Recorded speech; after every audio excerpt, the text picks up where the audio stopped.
No, everybody's muted. Yeah, everybody's going to mute it right in the beginning, and then we'll go through and unmute. So wait like another minute or two, and then I'll introduce everything, and then I have something to read to get things started. A brief history of where the separation between church and state came into effect and why, and how it kind of completely and entirely contradicts today what its original intention actually was.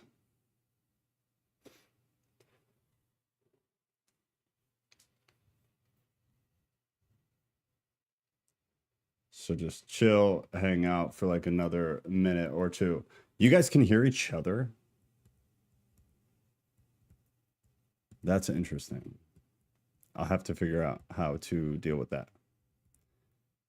Cat on YouTube says, do not unsure DCC, aka Drewtifer. That's you, Drew. You are Drewtifer. Well, I mean, I guess it's fine if you guys can talk, as long as it doesn't come through and as a jumbled mess on the stream.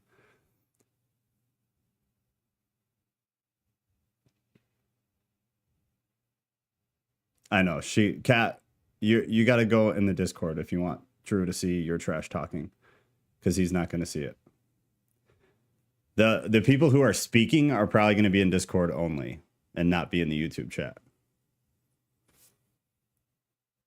That would be my guess. But the Discord chat goes up on the stream, so you can still see his stuff, but he can't see yours because that's not the YouTube chat you're looking at. That's Discord.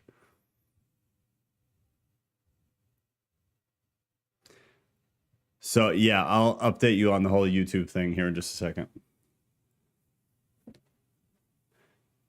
We might as well get rolling. So here you go. Here's the update, because we are on YouTube. Just my regular YouTube. Kitty. All right, here you go.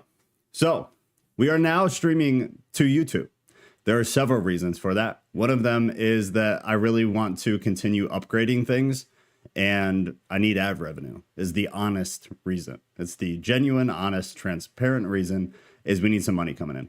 So the lives bring in a little bit from ad revenue, and due to the relatively decent following on YouTube, we'll get people popping in. So we'll get at least a little something, because I'd like to be able to upgrade stuff, bring in some new, cooler options and possibilities to this whole scenario. The biggest one being I would really like to be able to fund everybody getting a mic, because they're not cheap, but it would it would just make everything sound a heck of a lot better.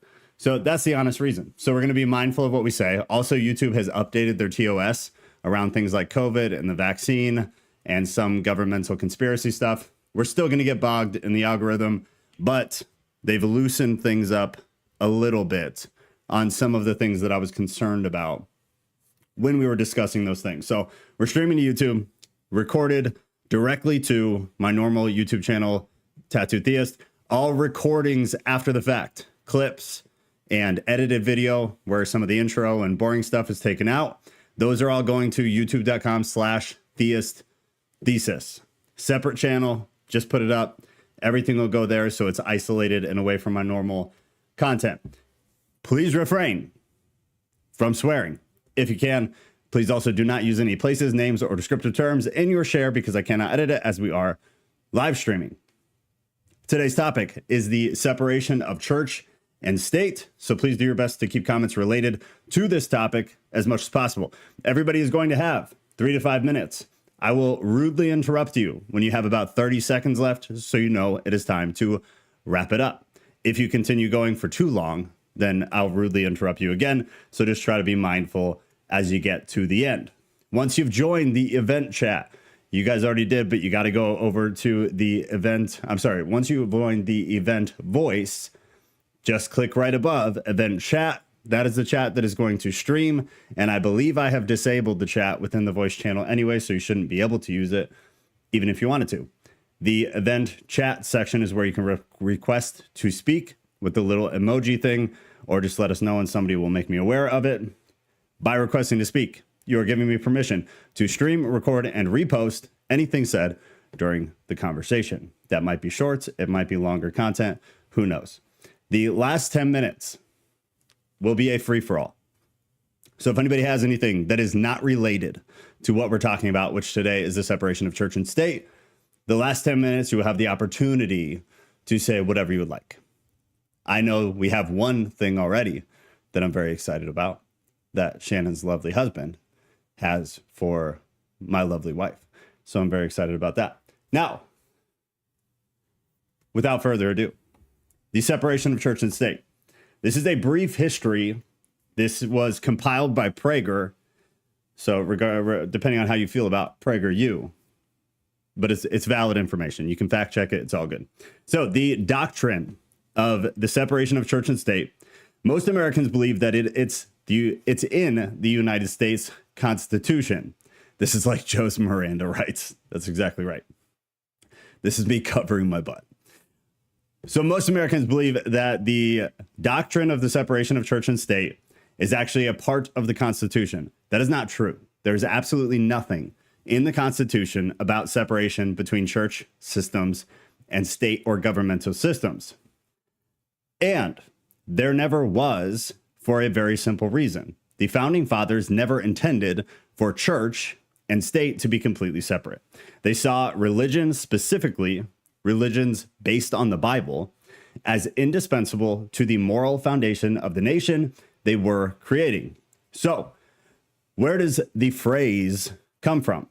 It was actually pulled out of a very, very brief letter that Thomas Jefferson wrote to the Danbury Baptist Association in 1802. At the end of a very, very long sentence in which Jefferson affirms his conviction that religious beliefs should be a private matter and that the government should not interfere with such matters. So pay attention to that. What is the order of operations? Religion is a private matter and that the government should not interfere with it.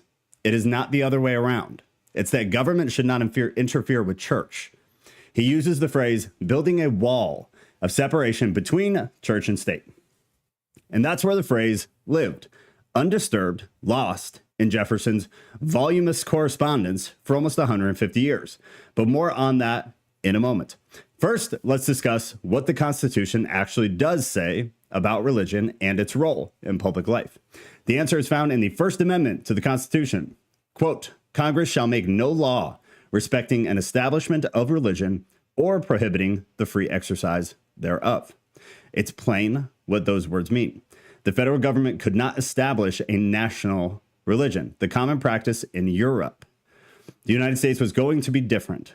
Americans would be free to follow the religion of their choice. That was the entire intention behind it. The religion of their choice. When James Madison first proposed what eventually became the First Amendment, his original wording was that, quote, no religion shall be established, end quote, by Congress. But that language was later modified, shocking, after it was pointed out that this might be taken to mean that the government, including the state government, had no interest in religion at all. But the founders did not want that. As George Washington said in his farewell address, religion and morality are indispensable. Support of our political prosperity. They support our political prosperity. Religion and morality are indispensable. Let that sink in. Because as that separation has become something it was not originally intended to be, morality is something that we have lost. Washington's views remained the nation's view throughout the 19th century and into the 20th century. But that changed in 1947. In that year, in the case of Everson versus Board of Education, the Supreme Court ruled in a 5-4 decision that under the First Amendment, neither a state nor the federal government could pass laws which aid one religion, aid all religions, or prefer one religion over another. For the first time in American history, the First Amendment was not only about the prohibition of establishing a national religion, it was also about not giving any encouragement to any religion. The modern strict separation view was born at that time. And where did the 5 justices look for support for their argument? Not the Constitution, because there was nothing in the Constitution to help them. But they decided to go to that one little phrase at the end of an extremely long rant by Thomas Jefferson that was written again in 1802. Kind of ironic. Very ironic that the author of the Declaration of Independence, which recognizes the proposition that human beings have inalienable rights from their creator, that is a quote, creator, and not from the government, was now being used to separate religion from the public square. So what was originally intended to essentially protect the church from government interference had been flipped and was now being used to separate religion from the public square. For Jefferson and the other founders, religion was central to the entire American project. And if you know anything about American history, you're extremely aware of that fact. The Declaration of Independence and the Constitution are just two countless examples where the government acknowledges its debt to God. As the famously liberal Supreme Court Justice William O. Douglas wrote in the case of Zurich versus Clausen, just 5 years after the Everson decision, quote, "We are a religious people whose institutions presuppose a supreme being or God," end quote. The founders would certainly have agreed. Following Everson, the nation's moral infrastructure began to crack, at first slowly and then more rapidly. In 1962, the Supreme Court struck another blow. It ruled in Engel versus Vital that a generic school prayer, oh, wait till you hear this, is going to piss you off. A generic school prayer violated the court's new definition of the First Amendment, which again was edited and changed based off one sentence off of a very tiny little thing that Thomas Jefferson wrote. The prayer was this: "Almighty God, we acknowledge our dependence upon thee, and we beg thy blessings upon us, our parents, our teachers, and our country. Amen. Period." End quote. How horribly, horribly offensive.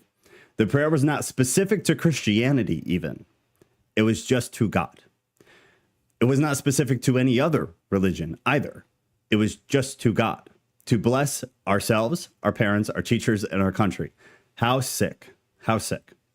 So, since then, the separation of church and state, the metaphor has been used to remove God and religion piece by piece from American public life and culture.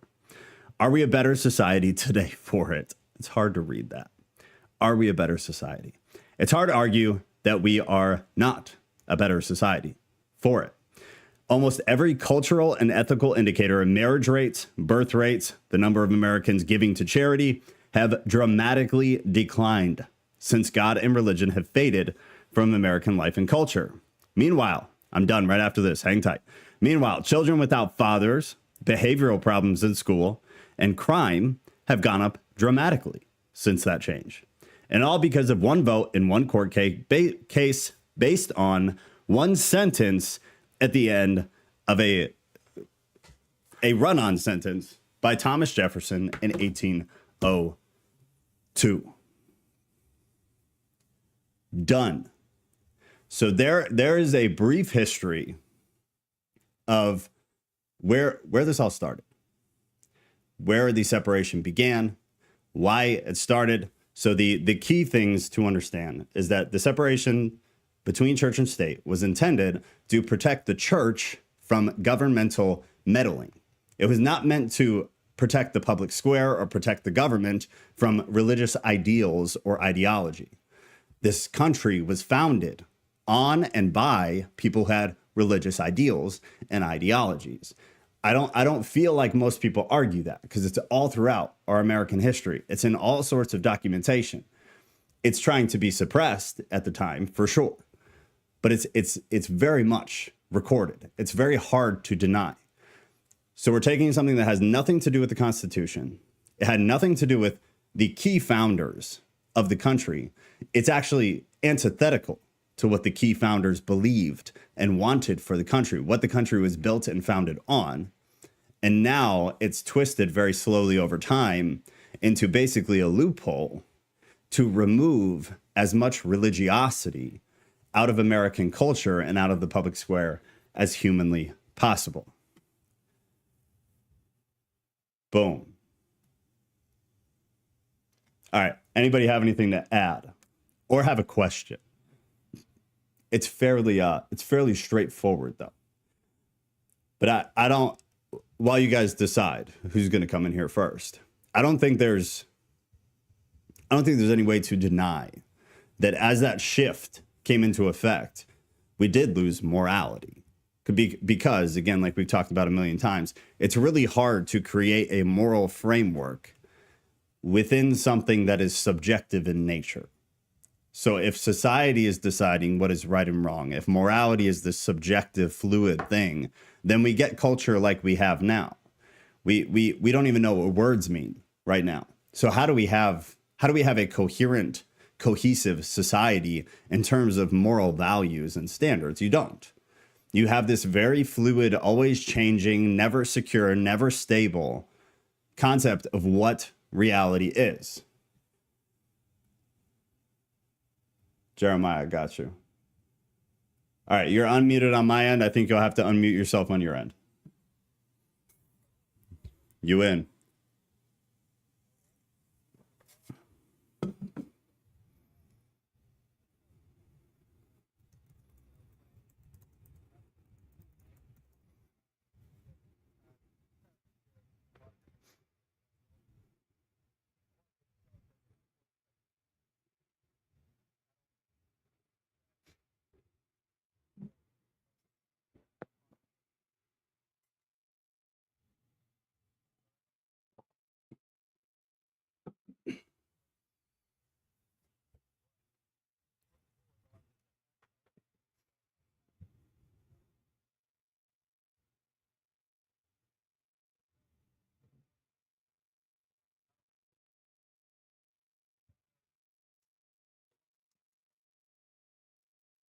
Are you, I guess, with the Middle East and with King James, would you say that the way that they're running the society is actually cohesive with their religious beliefs?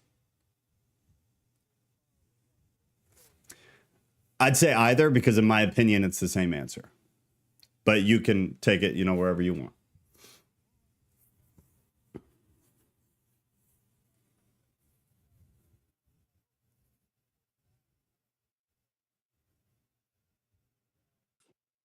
And so I know King James skipped over a lot of things. And I know with the Middle Eastern countries, a lot of them like to go to the extreme, we'll say. We'll say certain countries go to the extreme on how they treat some of their citizens. And there's definitely a lot of human rights violations happening there. So let me ask you this. So the whole, I guess, the Quran and the Muslim, because I assume that's what you're referring to, and what Muslims believe, if you actually read it, similar to Christians, if you actually read it, it's fairly tame.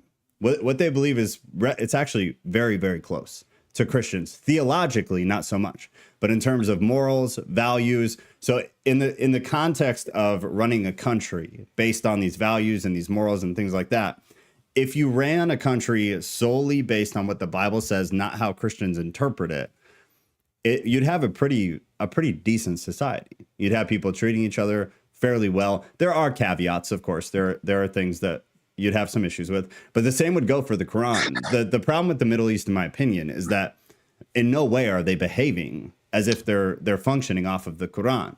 And the same with King James. He didn't function off the Bible. He wrote an entirely new Bible. He added unicorns. He changed the meaning of all sorts of things. And then, do you get what I'm saying though? So like, if they stuck to the original text and then implemented those just values and morals into society, do you still think that would be a negative thing? Do I still think that'd be a negative thing? Without the twisting. So without King James doing his thing, because he made it his way. And then same with Muslims taking the Quran and then adding things and changing things and saying, we're going to ignore that. We want to do this instead. We're going to marry young girls. That's not in the Quran. You're supposed to be of legal adult age, even in Muslim culture. I definitely know, as a Jew, the Arabs, that family all stems back from Abraham. That's our big brother. Yeah. At some point, in the beginning, they were called to be our protectors because a big brother's supposed to protect his little brother. And at somewhere along the line, that got twisted. Yeah, exactly. So if we got to the basics, would you have a different belief? Would I have a different belief of the basics? Say in school, because that was your example. Yeah. I'm not too sure if I would have a different opinion on it, just That's because fair. I don't believe that any religion should, I guess, be the affecting, I guess, should influence anybody's decisions or children. Because, if, I know that some people are going to have some issues with Christianity being pushed on their kids if they're Muslim or Hindu or, whatever supreme architect of the universe they decide to pray to. I just think that religion is a very private matter, but I do believe that America is we're losing our morals, and every day we stray further away from God or whoever everybody prays to. Yeah, for sure, Yeah, every day we stray further away from God, and I don't know how to solve that.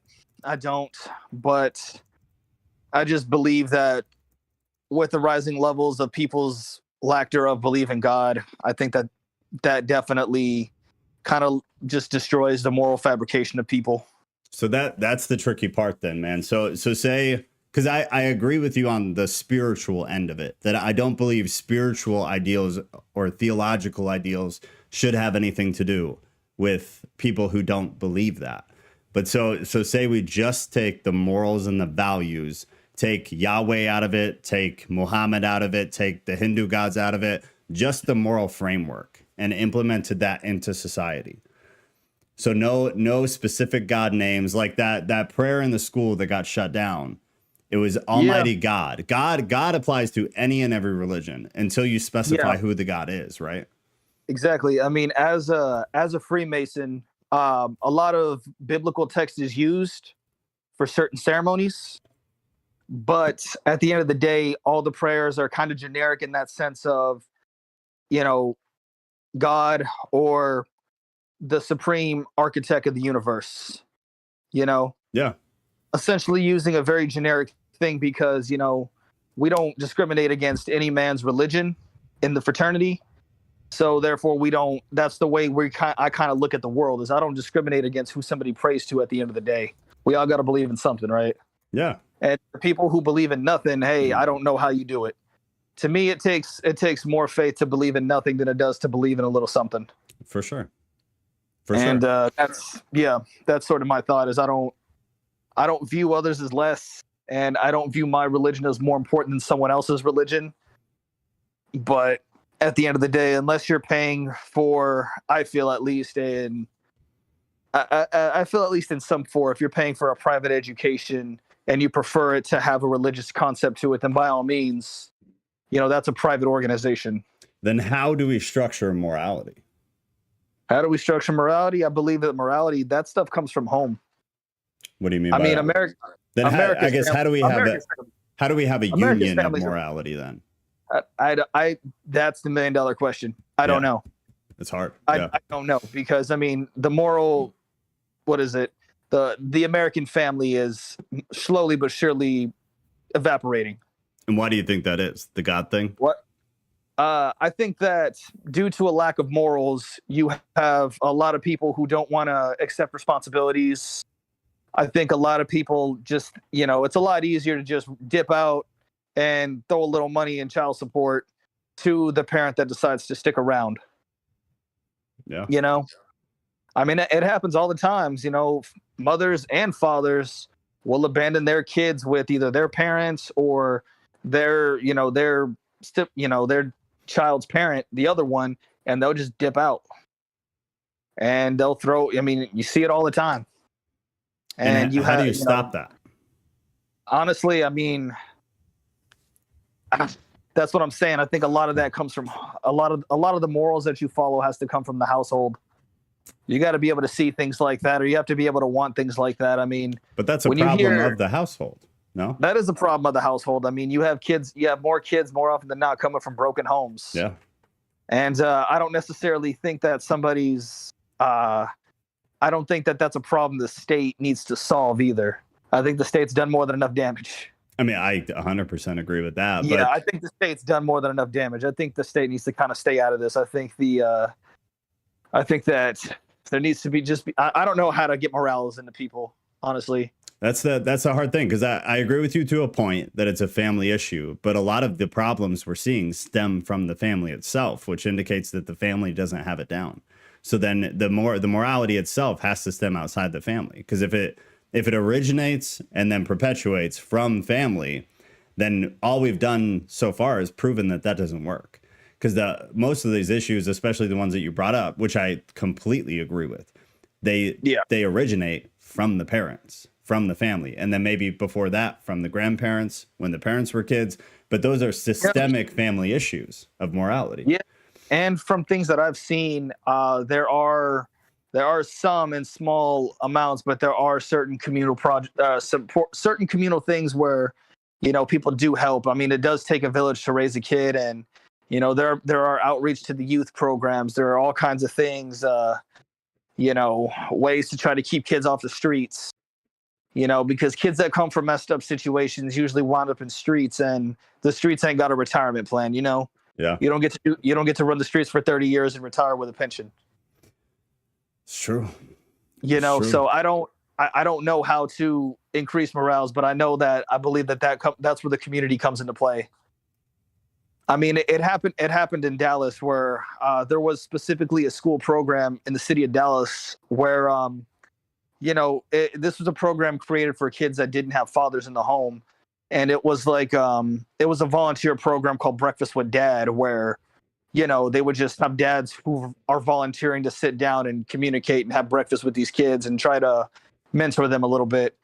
They put out an ad that they needed, I think, 4 or 5 dads, and they got over 50 applications, and over 50 extra dads showed up than necessary. That's awesome. Yeah, dads from all walks of life, older Hispanic, you know, old, young, Hispanic, white, black, military, construction workers, police officers, like people, like everybody was there just to try to influence the youth in their city. I think that when things like that happen, I think there should be a bigger, more charitable thing from the community. I think the community should want to fix itself. I think that's how certain problems get solved, is that the community has to get tired of it and the community has to come together. Yeah, agreed. You got to rebuild your own cities, and you got to rebuild your own, you know, you got to take your country back. You can't just let somebody tell you what's happening. If you see something, you got to do it yourself. And I don't have any ideas yet on how to do something like that, but hopefully I can get some kind of idea. I know that, you know, a lot of my brothers do charity for the youth. A lot of my brothers do charity for hospitals and things like that. So I'll see what kind of I don't know. I might want to dabble into whatever charities that involve trying to fix the youth, or trying to reach out to the youth, or help other families in need and things like that. Yeah. I mean, it's much needed. It's much needed. 100%. For sure. All right, man. You 100%. Got anything else? Offhand, no, I do not. All right, let me know. Bring it back. All right, he's out. Anybody else want in? Let me know. You couple guys on YouTube. If you click that link I put in the chat to the Discord, you can jump in the voice, and then you can get on here too. So I agree with Jeremiah a lot. I actually like entirely on all of it, but all of it still, it stems around this issue of external morality. So the fathers who did the good thing, they do that because they have a good moral foundation. Where do they get the moral foundation from? That's what we have to figure out. Where does that morality come from? Because if it comes from the family, it's failed, because we've seen family just completely fail. Fatherless homes are at an all-time high. Mothers raising children by themselves at an all-time high. Parents not wanting to have kids at all at an all-time high. We have massive moral failure within the family structure itself. So that can't be the source of morality. If the morality is good, then the family is a great source of morality. And then if you have a bunch of families, you know, in geographically close areas, then they can build out community in that morality, which leads to things like he was talking about with the guys group with the kids who were providing father figures to kids who didn't have fathers. But it all stems back to this problem: is where does morality start? And if not our country, which was founded upon Christian moral standards, which have failed, therefore we've seen everything else fail due to that, We have to get back to the Christian moral standards. And then how you interpret that or how you integrate that with the church, or I'm sorry, with the country is kind of the complex part of it. Most of us Christians or most religious people, Drew, I'll bring you in just a second. Most religious people, they get their morals from their religion. And the whole thing I was trying to kind of hint at was that we can have a country built on religious moral values without the theology, so that people who don't subscribe to our specific religion still function off of a strict, objective moral framework where murder is wrong, SA is wrong, sexual abuse is wrong. You know, we have all these things, boom, boom, boom, boom. They're wrong. That never changes. You always go to jail for it. Society will never be okay with it. What we're experiencing right now is the complete collapse of agreed upon morality. And so what we're seeing is who goes to jail? A lot of time, not the right people. And a lot of time, the people who should be in jail for a long time have very short sentences, people with SA, crimes, things like that. We have no cohesive moral framework. It's all over the place. It's changing day to day. It's changing state to state. Depending on what state you're in, certain things are crimes that used to be crimes everywhere. They used to be federal crimes. So because of the morality dropping from religiosity, at least as a framework for morals, everything has gone to absolute crap. So even if we got back to a moral framework built off of the Bible, but didn't shove the theology down everybody's throat, Yahweh, Jesus, you know, the Apostle Paul, none of that, just God. God is a standard term for Hindu gods, pagan gods, Muslim gods. All of them can be defined within that, so that prayer we read in the beginning that happened in the school, Almighty God, we acknowledge our dependence upon you, and we beg you blessings upon us, our parents, our teachers, and our country. Nothing about Jesus in that, just about God. Because from God, we have a moral framework that doesn't change depending on how we feel, that doesn't change depending on laws that are passed. It's solid. It's static. Drew, I'm going to bring you in just 1 second. Jesse on YouTube said, it seems like no one in society wants to take time to self-reflect on how they act. Prayer or meditation forces you to self-reflect, which I completely agree with. Matt said, as long as there is Christians in government, you're never going to have a separation of church and state. They will make godly Christian decisions. His name just isn't used like Mr. Rogers. Mr. Rogers was a Christian and portrayed Christian values without using Jesus's name. Boom, which is exactly what I'm talking about. We can still have this structured moral framework without shoving the religious part down people's throats, because then at least we have something objective that doesn't change with culture. Drew, you are unmuted on my end. All right. That's kind of what I was going to say. I'm kind of with Ger on that one.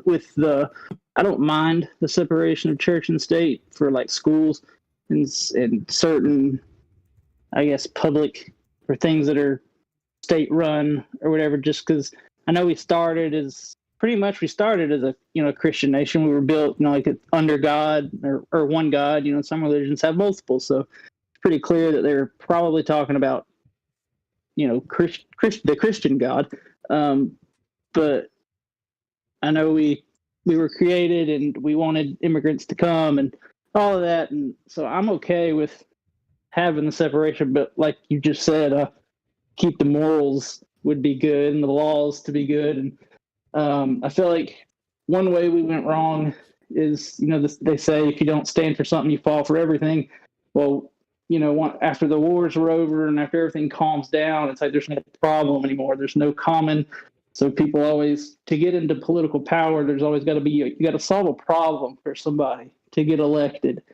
A good example is probably like how marijuana became illegal at the time. The DEA was new, and this guy was about to lose an election, so he came out with this big push for, hey, marijuana's bad, and he got reelected. You always got to have a problem, and I think once we got so far along and technologically advanced to where, information's traveling around like crazy, and everybody has air conditioning, and like there's wars going on, I guess, but I think we just kind of got to a point of there weren't as many problems. And so then I think also the welfare state did not help, like you said, fathers.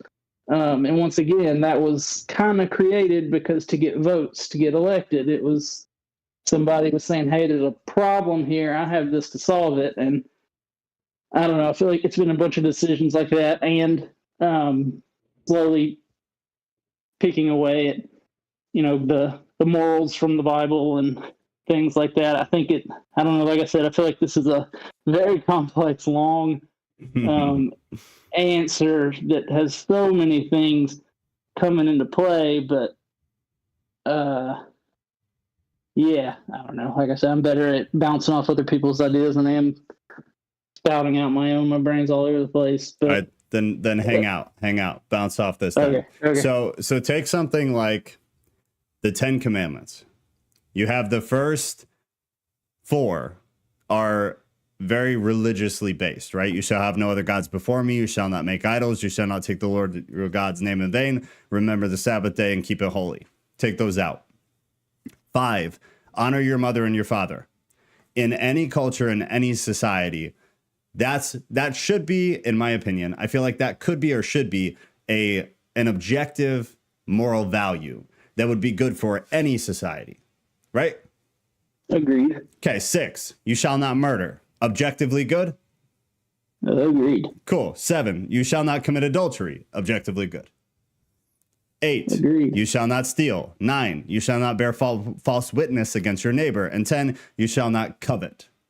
Jealousy. Jealousy in relationships leads to a statistically alarming number of murders. So that's like the point that I'm getting at, is I don't believe, and I've always said, Christian things should not be considered when making laws, because like Jeremiah said, not everybody's Christian, and no part of me thinks that is okay. But Christian moral values align with most religions' moral values, and they're objective. So they can't be changed on a whim because we feel like it, or because culture changed, or because something like it. They stay the same. What was bad thousands of years ago, still bad now. Because in any society, no matter how you bend it, it leads to negative effects on the people and on the societal system. So I think even if we just took those without the actual theology of the religion and implemented these things, it would lead to a more cohesive and sound culture. You know what I mean? I agree. I feel like that would be great if people thought logically like we did. You're always going to have those people that, kind of like with abortion, people take the extreme cases for the whole thing. You're going to have some people say, well, I don't have parents, so the father thing doesn't apply to me. And then you'll have some people saying, I'm not Christian, so the 10th commandment shouldn't matter to me. And then, you'll end up getting a community will elect a politician that'll take certain ones out, and then it'll change in that area. So that's kind of what's happening now. It's certain things are changing in one area, and then it changes all over, and then eventually it becomes a majority, and things really start changing. And I think it's a domino effect that you're always going to have people nitpick at the laws and say they're unfair or they're unjust, or too many of these people are in jail, so we need to stop criminalizing that. And I think that's a big thing of how the morals get thrown out the window when they say the prisons are overrun, so they stop prosecuting certain crimes. Well, now those things are seen as okay, pretty much. Yeah. So it's just, and it goes down hard. And the other kind of interesting bit of it is, it's also to a degree kind of impossible to keep any religious views out of Congress and Senate and presidency, because people who run for these offices who are Christian or are a Muslim or are Hindu, whatever, they're going to do their duties in lawmaking or in voting or in any kind of governmental work, really, from that perspective, right? So, and people the reason they get into those offices is because they campaign to people who also agree with those perspectives. So people in Senate and Congress and presidents who are Christian, they get there primarily because of Christians voting for them. They campaign on their Christianity, that I believe these things. I am a Christian. Even Biden, who's the furthest thing from a Catholic, he praises Catholic. Nancy Pelosi, I'm a practicing Catholic. No, you were kicked out of a Catholic church, actually. They campaign off these things so that they get the votes from those parts of society, with the understanding, the unspoken and sometimes spoken understanding, that vote me in for these things and I will implement the things that we agree upon from our religion into the office. So, I mean, no matter what, you can't really avoid it. No, power. Like I said, everything comes down to that. And people like Ilhan Omar, she's from what, Somalia? Yeah. I mean, if she were to go home, I mean, she's all for the LGBTQ, all that stuff. No, they throw people like that off the buildings. Yes. And you know, stuff like that over there. And so, I mean, I feel like when she was in Somalia and whatnot, she was probably, I'd love to get to America. It's an awesome place. And then she gets here and it's like, well, I got that, and what could be better? And I don't know. That may not be it, but I mean, she lives in it's Minneapolis or Minnesota or somewhere up there that's pretty liberal, and to get elected, she's got to go along with the LGBTQ stuff, or she's gonna be out of a job. So exactly, which is at the same time, it's abandoning what you say your morals are, letting all that go once you get in office to pander to whatever culture is pushing. And that's part of the problem, is if culture was based on objectivity rather than subjectivity, then things would stay relatively static, even over hundreds of years. It's like a lot of the things we're fighting for today, like people being imprisoned for sex crimes and things like that, they were talking about that thousands of years ago. And then there were periods where they'd be put to death right away. There were periods where they'd be imprisoned for extended periods of time. And there were periods where they let them do whatever they wanted. But if from the beginning of time, even just 5 through 10 of the 10 commandments, which have nothing to do with religion whatsoever, were upheld and never picked at subjectively based on how people feel, then our criminal justice system for hundreds or thousands of years would stay relatively static. Maybe how we deal with them would change slightly, but taking things just completely off the list, like you mentioned, like stealing, now there are all these states, these blue states primarily, where you can steal up to $996 or whatever without a problem. And now you have these thousands of videos of teenagers and adults running into stores and taking all the crap. You go to CVS in Chicago, where I live, you have socks and shampoo behind a plexiglass case. That's wild. It's wild. And that was never like that. So it's such a great proof of we've lost it. We have to lock socks up so that people don't steal them, because as a society, we no longer agree that stealing is immoral and it's something you shouldn't do. Yeah, and I feel like a lax in our laws led to more criminality, because for the criminal justice system, which I do have a useless degree in, it is broken. But the worst thing, though, is 99% of cases end in a plea deal. Not many people go to trial.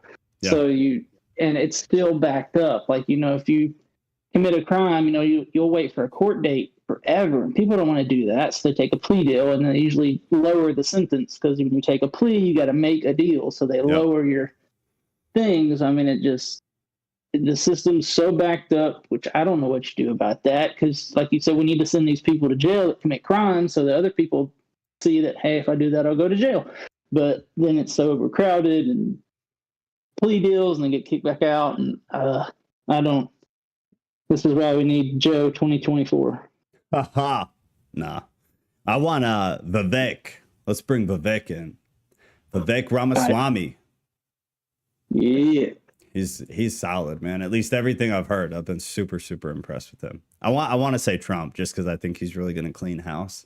I think he's just going to come. He's going to bring back the old you're fired days in real time, and abolish the FBI, abolish the CIA, just completely wipe it out, which I would love to see. But I think Vivek, that dude's got a really good head on his shoulders. But not I, sir. Not I. I will watch. Politics, that sounds so awful. These people are going to politics. Like, I pray for them because I just couldn't even imagine dealing with that. How awful. Yeah, I know Trump isn't the greatest moral guy, but the one thing I kind of liked about him was nobody owns him. Like he has money, so it's not like some group can come up and say, "Hey, if you give me this government contract, I'll give you X amount of dollars." He doesn't care about that. So I mean, you already know a lot of the Bidens, they're going through some stuff right now with money and blah blah blah. So I mean, I don't know. I feel like I'm getting off topic now, but yeah. We won't get into it, but no, I want to make one comment and then we can move on. That's one of people's worries about DeSantis, who I'm a huge fan of. He's done phenomenal in Florida, just fabulous. But people are worried because he doesn't come from massive money. He's not super wealthy. So people are concerned that if he were to get the presidency, he could potentially be bought. Like, that is one of the reasons that I really do like Trump, is because, you can't buy that dude. He doesn't care. He's all set. He's going to do whatever the hell he feels like and whatever he thinks is right, which, I don't agree is always right, for sure. But he definitely did some good stuff. It's hard to deny that. He got some stuff done, at the very least. But it's a scary game, man. 2024 is going to be a very scary game. Without a doubt. Yeah. Last thing I got is I think we need to leave it to each individual state, because like United States started, it's a melting pot, as people say. So therefore it's different, and say it's a true melting pot, and there's, you're the people you want to live around, your ethnic, whatever, is spread around the country. Give it 100, 200 years, whatever. You're slowly going to live around each other, or there's going to be a big population in one area. So when people move here, they're going to go to Houston, or they're going to go to wherever. So certain parts of the United States are going to be different than the others. So leave it to the states. Federal government isn't there to make a bunch of laws for blanket things to make everybody conform. And, eventually, like a lot of people left California and New York and went to Florida because, that's where they want to go. I just leave it like that. I don't see what the bad thing is about just letting people be, and people will move and make decisions about their life and family. And I don't know. I don't feel that's so bad. Do you think that's sustainable over time? Because like a huge part of me agrees. And especially since COVID, I've been kind of on that train. But I guess within what we're talking about with things like morals and values, I feel like it's so complicated. So like people who are stuck in a state for whatever reason, whether it's a good reason or an excuse or whatever, like, do you see that might backfire, and that you might, what will America be? I guess like if each state, we have so many states, if each state goes just absolutely wild. It's what we're seeing right now, and it's kind of a problem, in my opinion. We're like, in Colorado, you can abort a baby at 9 months. Like a baby that could absolutely survive outside of the womb, you're allowed to abort that baby legally. Whereas in other states, it's very restrictive. Also like you said, keep the commandments 5 through 10 blanket for everybody, and you can still make federal law. But I see something personally wrong with that. But if that many people elected those people that make those laws there, then apparently they like it. So maybe the people that live where I live will move to Colorado. Yeah. I see something wrong with it, yes, but I feel like they're free to vote however they want, and I say let them be. It's kind of I don't know. I've always said, I say we just let the one party have 50% of America, the other party have the other 50%, and then can't help each other out. Just have one big migration of move to your side and just all leave each other alone. There'd be war, man. There would be war, because you'd have split families with a kid in one state and one of the parents in the other state, and that parent would trans the kid, and then the parent on the other side would get the government involved. Like, it'd be super messy. I wish that could happen. I think about that a lot. It's like, just make certain states red and blue. and have everybody move to those states. It's just very, it's very much wishful thinking, I guess. I feel like it'd be really hard to actually implement. But yeah, I think it worked better. It worked better. Last question, and then Kat says she's got something, or I guess she said I can prompt her. Do you think so? So I guess just based on what you were kind of saying, do you think that morality then shouldn't be objective? Because you, on one hand, you did say like keep 5 through 10 of the commandments and then let them pick everything else. Do you think those commandments should, I guess more broadly, do you think objective morality with things like murder and essay and child stuff and things like that, do you think those, let's say worldwide, should just be standard? Like morality is morality, and then the more intricate things each state or each country kind of figures out on their own? Or do you think every functioning government, whether it's state or country or whatever province, that they all kind of decide their own morality? I think it'd be great to have blanket morality, but I'd never see that happen. But I mean, I'm more of a strict person. I feel like maybe like you are. I'm all about the, if you steal something, chop off your hand. Like I'm good with that. Like I feel like we should go with that. Like I mean, I'm throw the book at them. I mean, I don't know. I mean, when they're old enough, not like a 14-year-old kid, but or something like that. But I don't know. I'm brutal when it comes to the, I want them to at least serve a little time, or got to be some kind of punishment, or other people just, I don't know. But yes, I feel like I'd love it if everybody had the same morality. But if not, I feel like I wouldn't care as much. Well, right now, if we had a true country with like people that came here had to come here, and we knew who you were. And I'm not just talking about the southern border. I mean, if all of a sudden, the big Russia stuff, if a bunch of Russian hackers were coming through the southern border and they were going to rig the next election, they'd throw a wall up so quick. Yeah. Like I just feel like, because people that would leave those other countries of different morals, if they came here, they would know, hey, we have these set of morals, and I don't know. No, I get what you're saying. I get what you're saying. Okay. All right. You got anything else? I don't. Let's let Kat mumble through some stuff. Okay. Sounds good. All right, Kat, I'm going to unmute you from my end. You got to unmute yourself. Gargar actually had his paw up first, so he should go first. Oh, he did? Okay. All right. Bye, Kat. All right, Jeremiah, you're unmuted on my. There you go.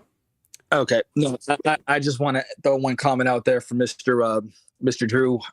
As somebody who got convicted of a DUI back in 2019, I was thankful enough not to go to jail. And sometimes I don't think jail or throwing the book at somebody is necessarily the right answer.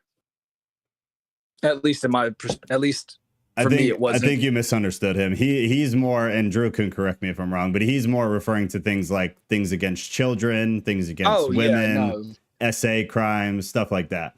Drew I doubt Drew would ever support putting someone in jail for an extended period for a DUI. I mean, that at least in Virginia carries a 12-month sentence. On the first one or on like the third? On the first. That's pretty wild. That's pretty wild. Yeah. I mean, if you don't hurt anybody. Yeah, no, trust me. I got arrested on base. Like I drove like a couple miles from the bar and I got to the front gate of the base and that's where I got stopped. Yeah. But it's just one of those things where, I was fortunate enough not to get locked up because it was an isolated incident that happened on the base. Yeah. But still, though, it was, double the legal limit. And by all means, in the state of Virginia, that's grounds for spending 12 months in jail for your first DUI. And this state's medieval. They do not care about you. Yeah, I mean, that's tough. But at the same time, you also kind of have to keep in mind, like, there are people who have driven drunk their first time and they've killed someone. So, I mean, like, as a deterrent, I mean, it is good. But if you don't kill someone and it's your first, like, maybe give them a short amount of time or maybe give them a shot. If they have no other criminal record, like there's things you got to look at, but I mean, crazy stuff has happened. Yeah, too. no. So I just wound up getting well, Texas didn't come after me, but I wound up getting my driving privileges revoked in the state of Virginia. Oh And yeah. then COVID happened. So, I mean, I was really on lockdown. Yeah, that's tough, dude. Yeah. So, you know, at least I didn't miss out much. Yeah, I mean that's good for sure. Could have been a lot worse. Oh yeah, 100%. But anyhow, I'm gonna go ahead and mute myself now. Beautiful. Sounds good. Thanks. And- All right. Real quick, Cap, before I bring you on, I forgot. I've got some things here I'm going to read. One person on this topic of whether Christian views or Christian politicians should be able to implement religious ideals or ideologies into the political sphere, lawmaking, things like that, legislation. One person said, religion should not be used in viewpoints of state officials, period, which is not possible. It's not realistic. Somebody else said, Catholic here. Please don't take my religion as law because I chose my beliefs. Those who have not chosen them should not be beholden to them. Which again, as we've kind of talked about, I agree with. I don't think Christian beliefs should be pushed into the public sphere. I don't believe Christian beliefs or any religious beliefs should be pushed into law. I do believe objective morals should be, because most religions have at least a decent agreement on what moral framework is. Murder, SA, cheating, lying, stealing. That goes almost across every mainstream religious ideal. So if we implemented just the moral framework, I don't think there's a problem with that. If you implement the religiosity of it, that's a problem. And then somebody else said this, and this was kind of a lot. So they said separation of church and state should be taken for what it literally says. Separation. Pausing there because Mystic is here now, and so she missed the entire preamble. The separation of church and state was not implemented or about separating religion from government. It was created to separate government, to keep government out of religion. So to make something like during COVID, which ruined the church, to make it impossible and illegal for the government to tell churches what they can do and what they can't do. That's what the separation was originally intended to be. That's why it began. That's what Thomas Jefferson was talking about. So the person here already has this skewed belief, which most people do, that separation of church and state is meant to separate the church from government, from public sphere, and protect the government and the public from church ideals. That's not what it was. So it literally says separation. You can have your own beliefs, but our bills and policies should not be that which should only be that which reflect the Constitution. Please also remember the Constitution was written primarily by Christians and from a Christian moral framework and by people who were creating a Christian country. This was not just something put in writing to skip over and not be taken seriously. Again, remember, it's not in the Constitution. So it's very clear that most people in public have no idea what they're talking about. Separation of church and state is not in the Constitution. It is not. So skip over and not to be taken seriously. That's why judges, lawmakers, those in powerful positions should not be under any persuasion of either party, religion, or the like. That is absolutely impossible. It's not at all possible to do that in government. To be entrusted to serve the people, one must come to the table of decision-making only with strict neutrality, not possible, and leave their baggage and personal beliefs at the door. That's absolutely ridiculous. Human beings cannot function in any environment without their biases. It's not possible. You can see both ends. You can be as neutral as you can be, but it is not possible for a politician or anyone in the Senate or Congress or whatever to be completely unbiased. For judges to be completely unbiased, it's not real. That is what makes our democratic experiment so unique. It's what allows inclusion of all people and of all walks of life and gives us the ability to progress into a forward-thinking society. Next person says the laws should be based on the needs of the people, not based on religion. I do agree with that. Separation of church and state should be firmly adhered to. Again, though, separation of church and state was intended to keep the government out of the church, not vice versa. Okay, Kat, are you still ready? We're sick. Oh, Mystic, did you want in? Did I miss you? Did you talk about modern churches getting politically involved with the congregants and telling them to vote a certain way, but then not having to pay taxes? I feel like that correlates with that. No, we have not, but we definitely can.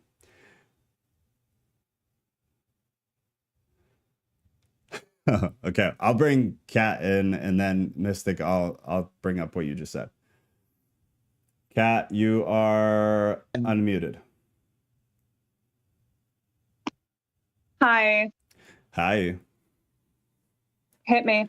Okay, so taking it back to the beginning, where Jeremiah and I were kind of talking. He brought up this idea that morality should start, or that it does start, with the family. That it starts within the nuclear. I guess I'm adding this, but within the nuclear family, and that morality begins there. Do you think that's a system that could work, or do you feel like that's a system we kind of saw tried and fell? I mean, I think it could work, absolutely, but there's so much separation and disagreements in modern day culture that it makes that kind of impossible.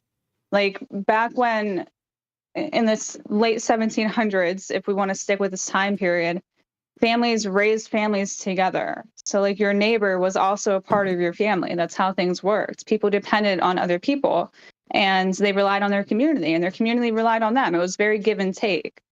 And things aren't like that anymore. So, I mean, yeah, it still has a big part to do with it. But as a kid who grew up a certain way, who grew up with loose morals, but the idea of morals and morals that I valued and stuck to even at a young age, it was really hard being like one of the very few kids that believed in those types of things. So Sure. as a whole, it's possible, and it is better that way, in my opinion, but you lack the community essence. Okay, but I'm going to push you. What you're describing is culture. It's not morality. I guess you touched on morals from your family and things like that, but the child rearing and the creating this type of environment and social atmosphere, that's culture, and culture is derived from morality, but they're not synonymous. So culture is created, and it used to be like what you're explaining, due to the fact that they all had an alignment with what they believe was moral, right? Right, but cultural beliefs and cultural ways and culture as a whole, kind of, as we have seen and talked about, destroys morals If it goes wrong. But still, no Right. matter what, culture either stays the way it is, changes in a bad direction, or changes into a good direction, because first the morals of the people in the culture shift. So we're still basically, you're talking about the injury that happens because of the event. I want to talk about the event. I want to talk about the morals, because you're 100% right. In my view, you're 100% right. But that's not the problem. That's the consequence. The problem is that those people, first individually and then as a culture, as a society, began to adopt morals that were not good. And then they reaped consequences due to that. So how did these communities or cultures that function well, that function in a way that is productive and where people flourish and where society and the economy and everything runs well, how do we get people to a moral place where they're all in agreement so that that is possible? For example, we live, again, like Drew and I were talking about, in a current culture where stealing is not only not really immoral, but it's not even a crime. You're in many places, you don't go to jail for it anymore. And there's other things like that. It didn't used to be like that. So what changed? Did culture change? Yes. But why? Because the morals died. Because all of a sudden society said stealing is not immoral. Therefore, now we see stealing at an all-time high. So how do we get a society that is that is morally cohesive again? How do we get everybody to agree that stealing is wrong? Because that's the problem. That definitely starts within the home. The problem is that the home life, the structure of one's home as a family unit has deteriorated since what, like the 60s? But technically? Why?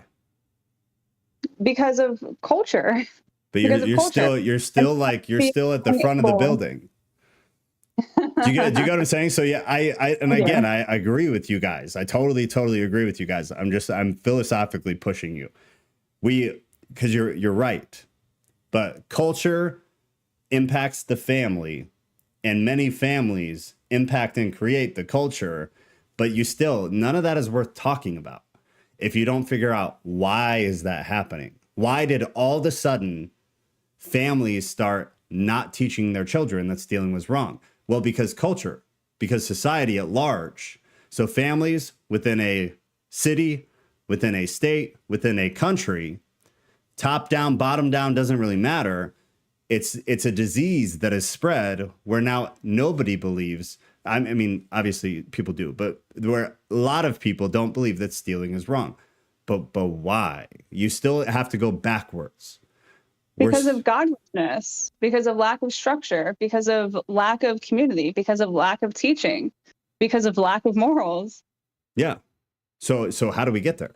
How do we create a moral framework in America again so that the states have good morals, which will cause the cities to have good morals, which will cause the individual families, again, to have good morals? That's the problem, and that's the hard as hell question. Is how do you get everybody back in agreement with that if right now our society says morals are whatever the hell we want them to be? I mean, there's a lot of good ideas and suggestions to make, but they're all very unrealistic. Like if you want the politicians to be like the state, not politicians, because I don't want to go down that path because it'll be dirty, but I'm trying to be careful because I know you're on YouTube, so let me think. It would be incredibly difficult for any of that sense of the world and culture and family units and et cetera to be present again, because half the population is more awake than ever, and they have an incredibly hard time believing anything. It doesn't matter what kind of guidance and structure they're seeking religiously, it's still hard to believe because we've been force-fed so many lies throughout all of our lives, and the rest of the people either believe in something and like have a faith of some kind, or they don't. So it's just a very large jumble mess of like, how do we all agree that stealing is wrong and that committing whatever crime you want to list is not okay? Because you can't, because nobody trusts anybody. Nobody trusts information anymore. And in a lot of cases, rightfully so.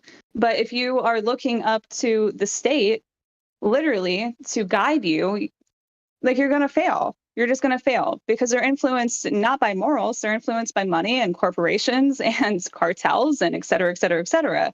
So it's an impossible thing. I have no idea what the correct answer would be as to how do we fix that, because it's not going to happen realistically. And I know that sounds incredibly super negative, but seriously, realistically, we're not going to get it from anybody above us. We're going to get it from each other. And hopefully through churches that are reliable and trustworthy and honest and don't sugarcoat every little thing and take the Bible out of context. That was my issue with Christianity, my entire life, is that it's all floofy. And how am I supposed to believe any of that? Come on. Realistically. Yeah. And from being with you and actually learning what the Bible is saying or depicting or trying to say, because it's not like everything is so clear and evident, right? Some things don't really make a whole lot of sense and it's totally up for speculation. It's opened my eyes a whole lot, but other people aren't willing And I understand why a lot of them aren't willing. So it's just, again, I just think what it really comes down to is because it's on such a small scale in our worlds as normal people, is to just practice what you preach, right? And try to influence other parents, in a positive way, and not like how we talked about within modesty and dirty churches and yada, yada, yada, where we're all like, oh my God, I can't believe she's dressed like that. Like she must work on the street corner. That's ridiculous. And you're not going to hell because your shorts are too short. Like, don't influence like that. That's not the right way. That has never once ever worked. Like, let's be honest. In fact, those types of pressuring people, those types of, efforts have only ever backfired. That's all it's ever done. And if it wasn't backfiring in like a super hardcore negative way, such as like, acting out and rebelling, then it was detrimental to one's health. So doing it like that isn't the answer. But I think the answer is fundamentally to just do what you can in your own little world. Because at some point, if enough people do that, it will make a difference. But I think trying to look up to the state for answers is a lost cause. Yeah, I mean, I agree. And I'm pretty pessimistic too. So when we have these talks, I'm obviously speaking very optimistically and more idealistically. But I guess it's no matter how you kind of shake it, because again, like you're right. But even within our small circles, you and I and Zaya with other families with kids in our area, how do we get everybody on the same page if we don't agree on morals? You can't. And so then how do you change culture? You can't. It all stems back to this same impossible problem of everybody needs to be functioning within an either identical or very, very similar moral framework. So again, taking it back to something like the 10 Commandments, because I think it's a great representation of my opinion. And now we have two people here that weren't here before, which is that if we implemented biblical morals only, no Jesus, no Yahweh, no the Apostle Paul, nothing else, just the moral framework within the Bible. What Jesus taught, having nothing to do with who he was. What God put out in the 10 Commandments in the Old Testament without anything to do with God specifically under the name of Yahweh. You have almost half of the 10 Commandments that are religious. They have to do with God. So take them out. But something like honoring your father and your mother. Is there any culture that would suffer a negative consequence if children honored their father and their mother? No.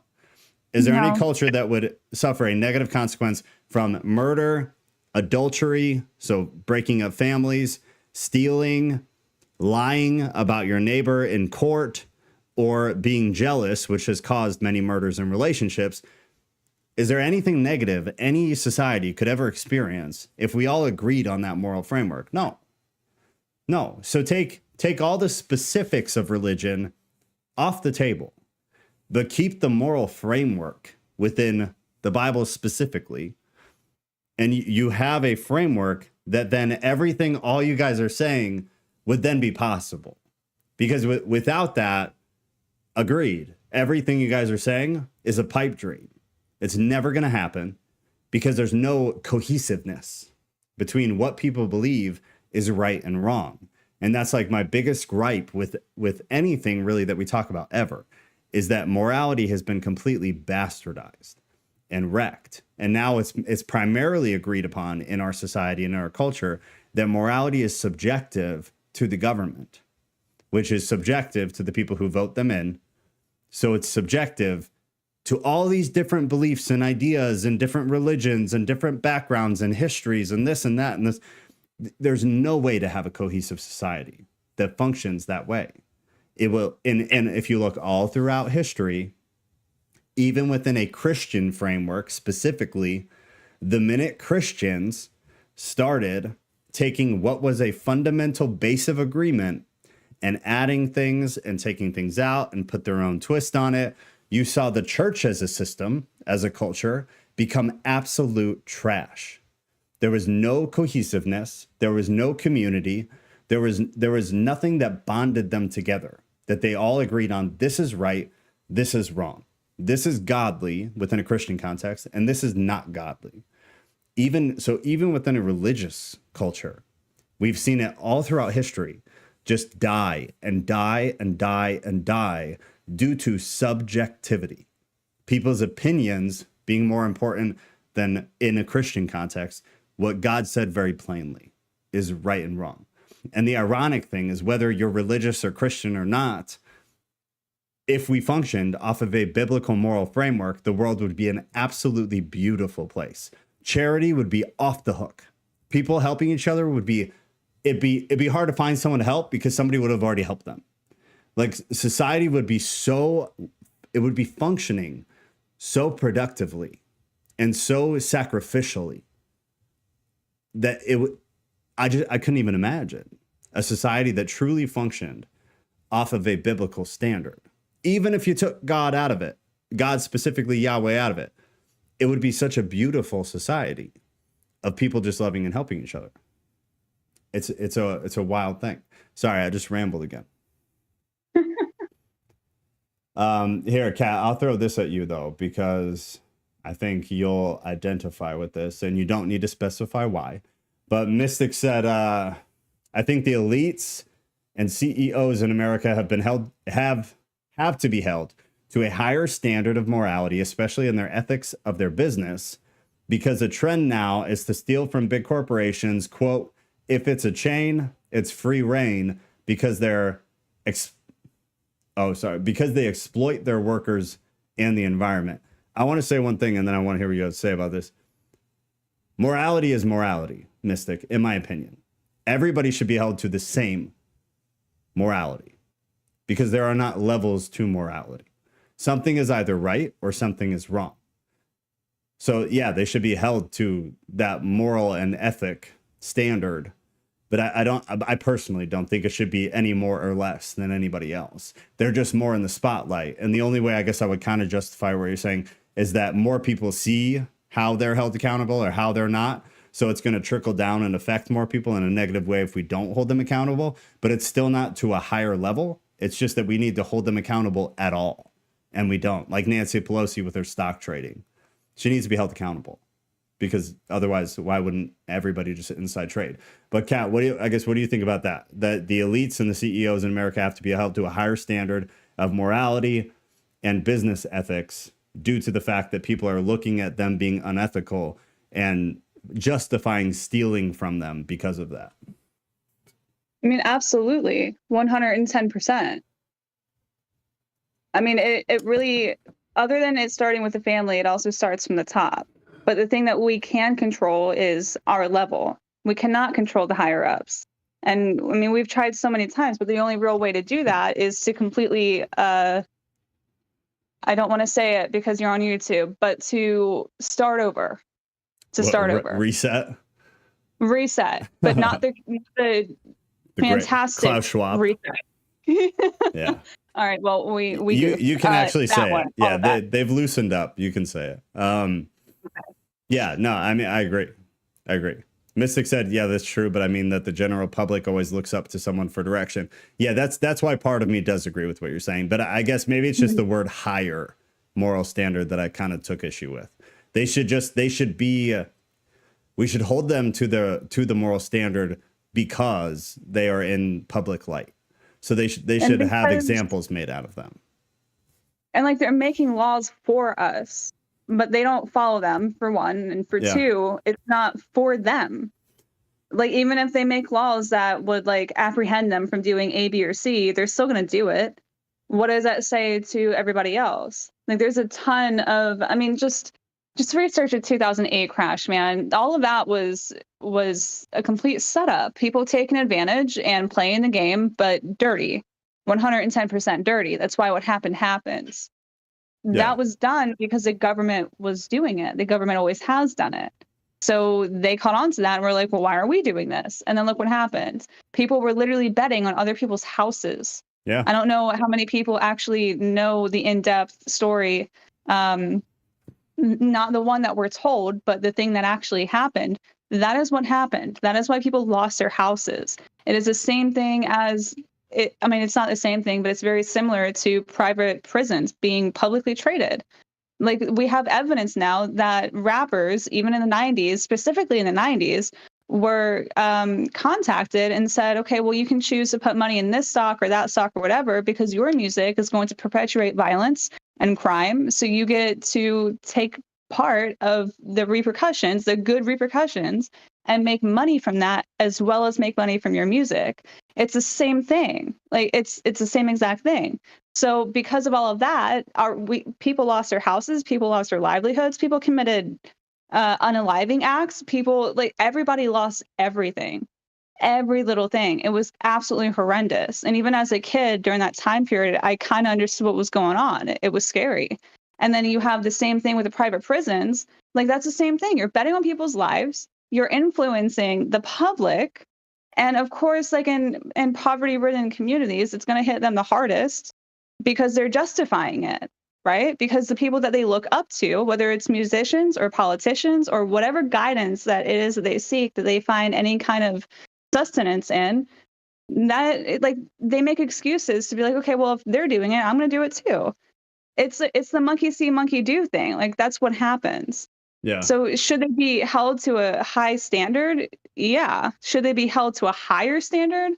I mean, like, to a point, maybe like a smidgen more, because like they have the power and control. So like, yeah, they shouldn't be, making all these trades that nobody else could make without facing federal prison time. First of all, that's not fair. You That's mean not a higher right. standard in punishment? And that too. But, I like, agree with that. Not to like a horrible degree, and not like life in prison because of insider trading or whatever. But No. yes, make an example out of them. Yeah. Because they're the ones leading the country. But where are they leading it? Not in the right direction. Yeah. I guess part of my whole point with taking issue with what she said was that the whole idea of morality is that there aren't levels to it. Like, murder, if I do it, is this wrong? And murder, if Mystic does it, is this wrong?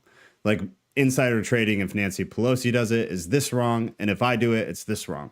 Like, morality is morality to me. There's no levels to it. There's no spectrum to it. Something is right or something is wrong. However, I do think that people who are in the public spotlight, who have the ability to affect more people negatively, should be held to a higher standard. And I'll give you an example. Myself, I come on here, I blab and blab and blab. I tell people stuff. I tell, like, the tattoo video. We talked about that one time. And what if I lied? 2.5 million people watched that video. What if I lied? Like, I should be held to a higher standard in that I'm in the public light.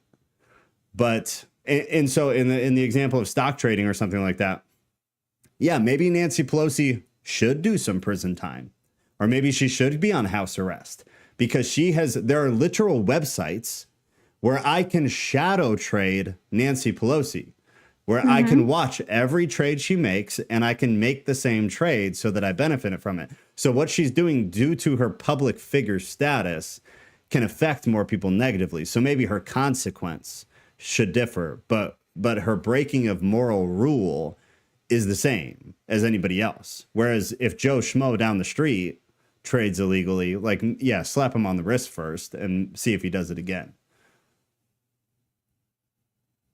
I agree. I agree. Okay, and then, well, I guess, do you have anything else before Mystic threw some stuff out here that I think is worth touching on? No, but I do want to say a few very much so unrelated things after this is all said and done with, as we discussed earlier this week. The last 10 minutes? Yes. Okay. All right. Well, so this, guys, this is going to start at 6. And I've got to shut it down by like 7:30 at the latest. Normally tonight we'll go a little bit later because a lot of you filed in late. But moving forward, I got to get some control back in my life. So it's going to start at 6 on Thursday. We'll go till between 6 and 7:30. But at 7:30, it's going to be a hard stop after today. So if you're interested in being involved, you need to try to get here. Also, for those of you who filed in late, this is streaming to YouTube, not Rumble. Now, so please be mindful of what you say. Be mindful of terms of service.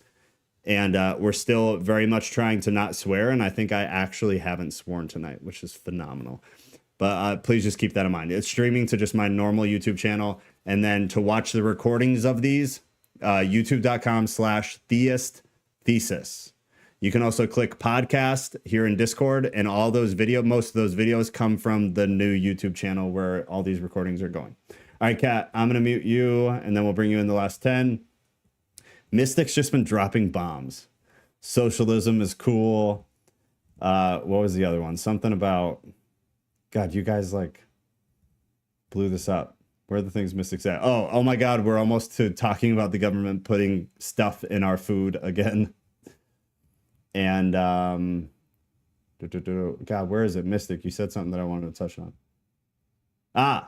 They're literally making laws with loopholes, referring to CEOs, legislation being geared towards. So within the government, you have this super corrupt legislative process where it's just a money grab. So people literally just bribe people on the Senate and people on Congress. They give money in legal loophole ways where it's not technically a crime, but it's absolutely immoral, that shift and change how they vote and what laws they pass and how they pass the laws. That's why you have all these politicians who will invest heavily in a company, and then within a week, they'll pass laws that benefit that company massively, and that politician makes, $300,000 in a 7-day period. You see it over and over and over and over again. So yeah, things like that should be punished. And it's not that it's more immoral than if I did it, but it's that they're in the public light and they're showing people that this is okay and this is something that we accept. Anybody who came in late, do you want to jump in before we shut down? Because we're going to have to shut down within the next 20 minutes or so.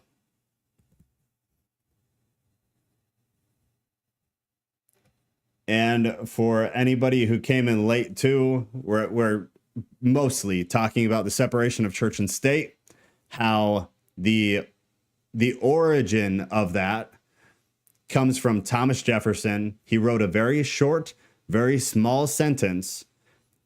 It's not in the Constitution, the separation of church and state. It never was in the Constitution. It got pulled in later in history from a letter that Thomas Jefferson wrote in 1802 that mentions the separation of church and state. And it was not to keep the state out of it was not to keep the church out of the government. It was to keep the government out of the church.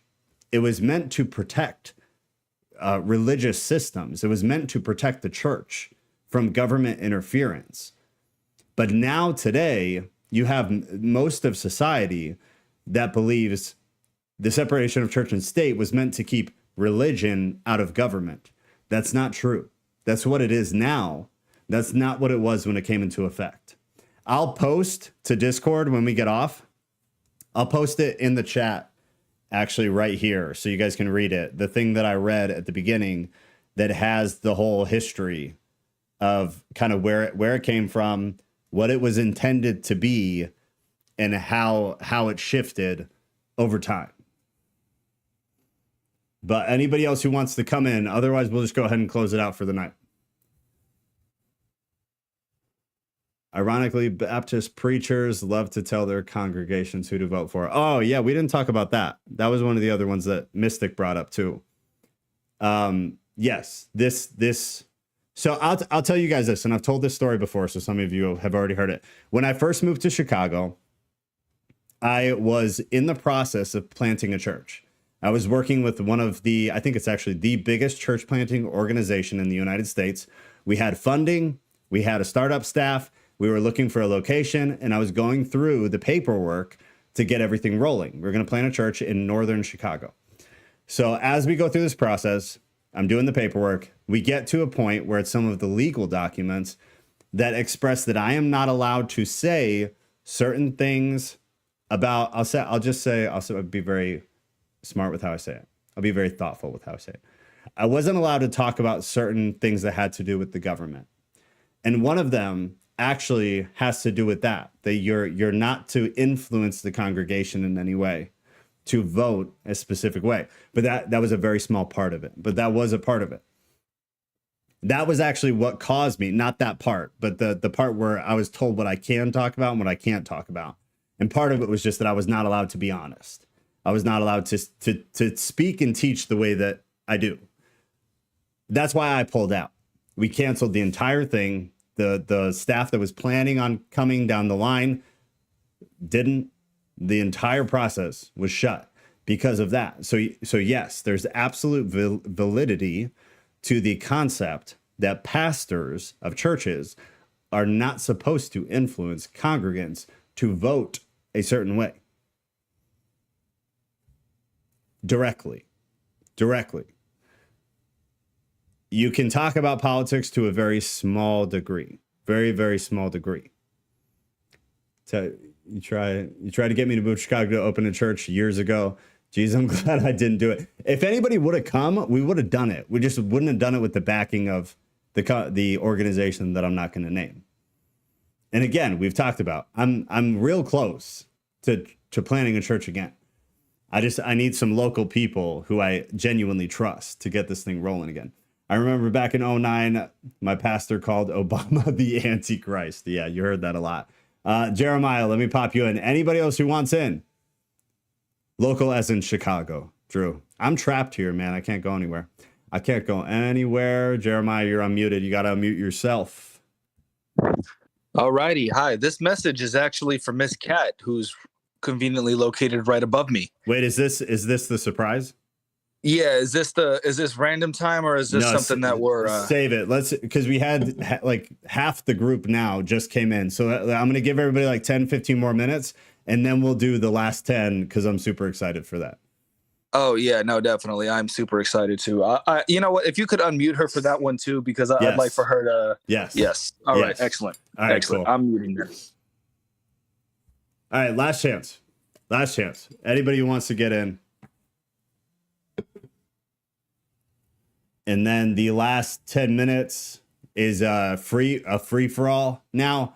So something that doesn't have to do with the actual topic that we're here to talk about. I got you, unmuting you now. All right, now you just need to unmute yourself. Rodriguez, there you go, you're in. Okay. I'm so sorry I'm late. I'm always late. I know that. So you are. I know. So basically we're talking about, like, I get this separation church of state, but you're saying, like, how do we get our morals back into society, right? Yeah, so my primary point very, very quickly was that it's not possible to implement just one religious system into a culture because not everybody's Christian or not everybody's Muslim, whatever. But it would be possible to take the moral structure of religion, because most mainstream religions share a moral structure: murder, sexual abuse, hurting children, things like that, stealing, adultery. We all agree on those things. So even if we just took the moral framework, no Jesus, no Yahweh, no Muhammad, no Hindu gods, just the framework then we would all at least be on the same page without any specifics of the religion, no theology in. Right. So, yeah, on that, I do know that, I know it sounds really cliche to say this, but I will say that back in like 2017, my kids and we had a system where we would pray for the government every Thursday.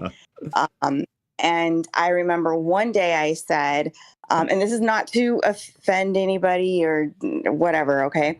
But I do remember saying, hey, I really feel like we should be praying against any ungodly laws and unjust rulings, specifically for Roe v. Wade to be overturned. I'll never forget, those were my exact words. Yeah. And again, I know there's extreme situations, or I'm just saying what I felt. And I remember my kids like looked at me and they're like, Mom, that's not possible. That's never gonna. I was like, look, I get it. And my daughter was like, it's been around since the 70s. I was like, I know, but that's what I felt led to pray. And I remember when everything happened last year, I called up, my oldest. I was like, hey, I was like, do you remember you said, yeah, Mom, I do. And she's like, oh my God. And I mean, I couldn't believe it. I felt like it was more obedience. And again, I know it sounds cliche, but prayer does work. Yeah. I will say though, and I think I had mentioned it on, I think it was Instagram before. The problem that I have a lot is when we try to push theocracy and our democracy. It's not the same. It's a totally different, playbook. And I feel like if we're just using abortion for an example, if we're trying to go that route, like picketing and throwing up Bible verses isn't actually helping.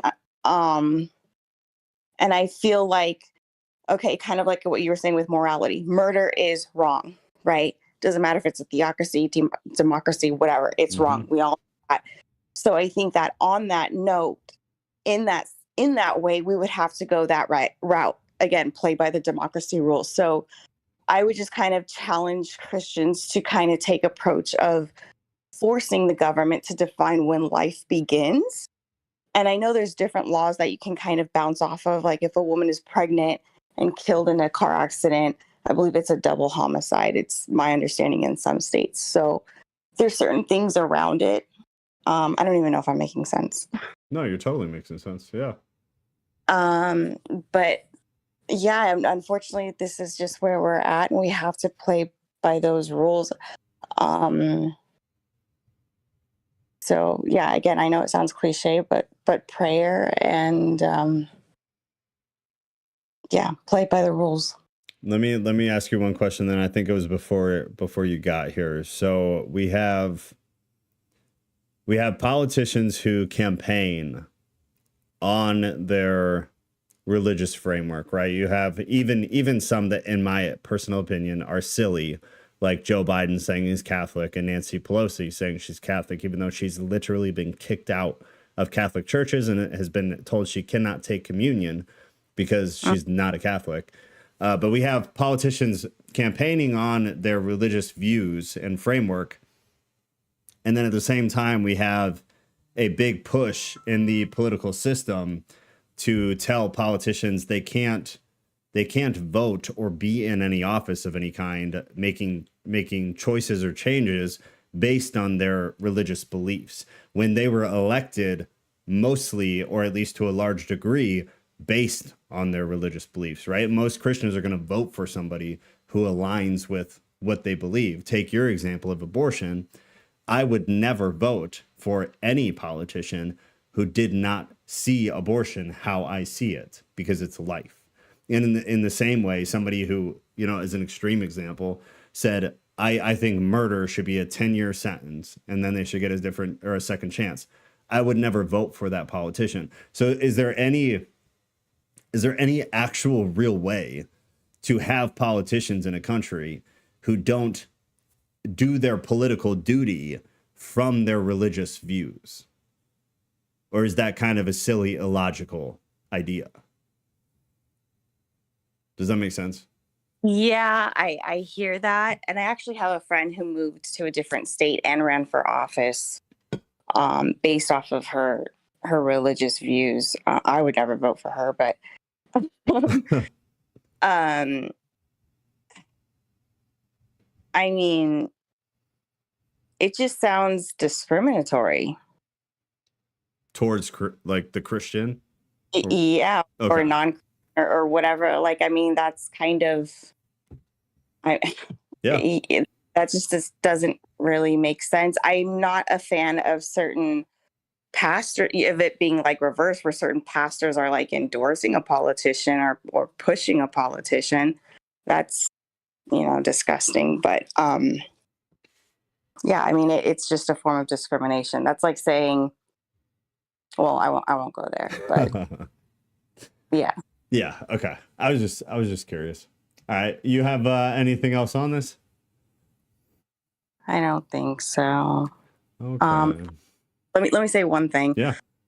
My kids go to a private Christian school, and I will say, I don't want to go there with this topic, but like the area with in Nashville where there was the shooting. Mm-hmm.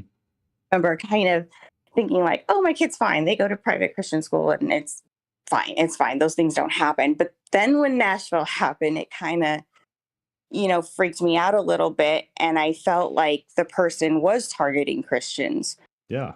And I did become afraid because one of the board members of the school actually also ran for office and was a very proud right-wing extremist, says the election was stolen and all of that. And it just sucks because I'm not any part of that at all.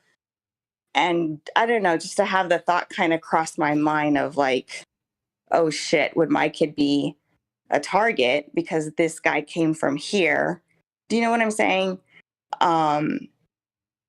So I think, yeah, I just get concerned about accessibility to these people and their safety. I don't know if that makes any sense, but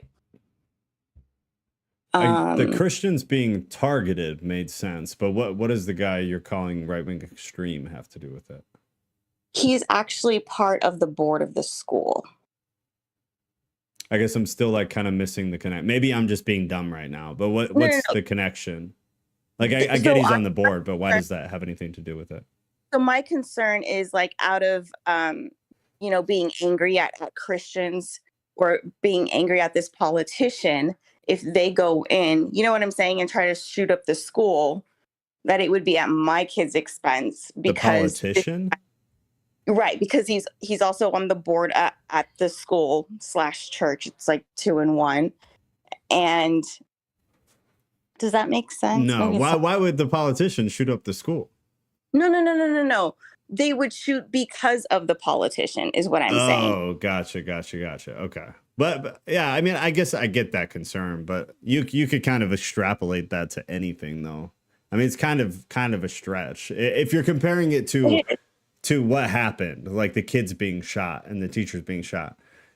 I mean, if they wanted to target the guy on the board, they could definitely target the guy on the board. But if what it seemed like, and they still refused to release the manifesto, and it's probably because it proves that it was directed at Christians.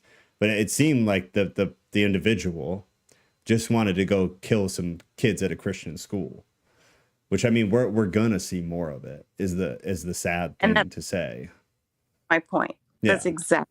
But I think you'd have that risk regardless of whether the dude thought the election was stolen and was a right-wing guy. I don't know if it correlates. Like if they wanted to target him, they'd probably target him. No, not the innocent children running around the school. Like, what does that do to him? Nothing. Same thing with the shooter in Nashville, though, right? Yeah. Yeah. But I do know the board member also has kids that go to the school or did have kids. I can't remember if they graduated or not, but I don't know. It just makes me think of things a little bit differently, I guess, is all. No, I mean, I get that for sure. It's a scary thing, especially when you see Christians literally being persecuted in other countries, kind of becoming a little bit heavier than it used to be. And now in the US, it's at least something that's being talked about. And then you have this thing being pushed from, without getting political, getting pushed from certain people about Christian nationalism, and kind of putting anybody who's a Christian into this category, whether they're on the right or the left, which is dangerous when I believe the intention is to kind of put extremists, quote unquote, from one side into that category. But it's not what we're seeing. We're seeing that label being applied to Christians at large, which is right. Not dangerous in definition, because Christian nationalism isn't actually a bad thing, but dangerous in what this group of people that are doing it are, what their definition kind of insinuates, is that Christians are going to become violent and politically violent at that. It's a scary thing that Christians are seeming to kind of come into focus as a target in more than one way. Yeah, we don't even all agree on. No, yeah, we definitely don't. And that's okay. Right. I guess that's it. Sorry. That's it? Yeah. All right. Anybody else? Actual last chance, and then we'll let Jeremiah, tell Kat something that's going to break her heart, and then we'll close out for the night. Got 10 seconds to let me know. 7:45 anyways. So actually, Jeremiah, you're in. Kat, you're in. And then we'll close out with this. Alrighty. One thing I do want to say is I think one thing that does help is a very open and honest discussion, similar to what we have here. Yes. This is good. You know, as being your favorite Jew muffin, thank you for not excluding me from the group. for not excluding me from the group just because, you know, my beliefs are somewhat different than y'all's. But moving forward, like sort of like a real quick example, it's kind of like when Richard Dawkins, I don't know if anybody here is familiar with him, or if you are, Joe. Yeah. I mean, I thought it was very interesting when he was in New York for something and he wound up going to an Orthodox Jewish school and had a conversation with the head rabbi about why, because he was interested in the fact that they were getting taught evolution in schools. And they sat down for about 30 minutes and had an actual conversation about it, which I found to be completely interesting. That's awesome. Yeah. Yeah. And so, you know, just one of those things that I feel like a healthy discussion amongst separate minds is good. Yes. 100%. Yeah. But anyhow, Miss Cat, I was told by your husband here that you would love to hear about my experience driving a multi-million-dollar warship to the Bermuda Triangle. Yes, I didn't hear that part, but I'm even more excited now. Yeah, no. So back in 2019, when we had a giant hurricane coming up the East Coast, essentially they pretty much they told us we're not hunkering down. We have to drive out to the middle of the Atlantic to outrun this hurricane. So in the midst of driving a multi-million-dollar warship through the hurricane, we wound up driving through the Bermuda Triangle. And let me tell you about the Bermuda Triangle, Kat. You ready? I'm ready. Nothing happened. No, I wasn't ready. Take it back. Nothing happened. It was the most anticlimactic thing of my life. Like looking up at the radars, and it's like, are we in the Bermuda Triangle? And the navigation officer was like, "Yep." But like, were you in the middle of it or outskirts or what? From the outskirts to the middle, back to the outskirts, because I'm outrunning a hurricane. I mean, keep in mind we're doing this while driving through 12, 13-foot swells, and we're moving. We have to move diagonally because the ship that I was on was a cruiser at the time, and we can only take a maximum of 16-foot waves crashing along the sides of it, because anything above that causes this warship to capsize and tip over. That's hilarious. Yeah, I mean, exactly. GPS calibrated. Did y'all check that? I was because, you could have been 75 miles off, right? It was my turn to be on the helm at this hour, and I was expecting engineering casualties. I was experiencing I was ready for my autopilot to fail and have to steer the ship manually. No, nothing happened. I didn't lose steering. Just had fun navigating through really, really rough seas, which is my favorite time to drive, honestly. But nothing happened. I'm sad to say. It was almost as anticlimactic as seeing a whale for the first time. I thought I was going to see some Free Willy type stuff where the whale was going to jump out the water and we were going to make eye contact. He was going to be like, "Hey, what's up, man?" Oh, God. No, they told my radar guys called me and just said, "Hey, look over at this coordinates. Do you see anything?" I'm seeing a whale. I need to know if you see it.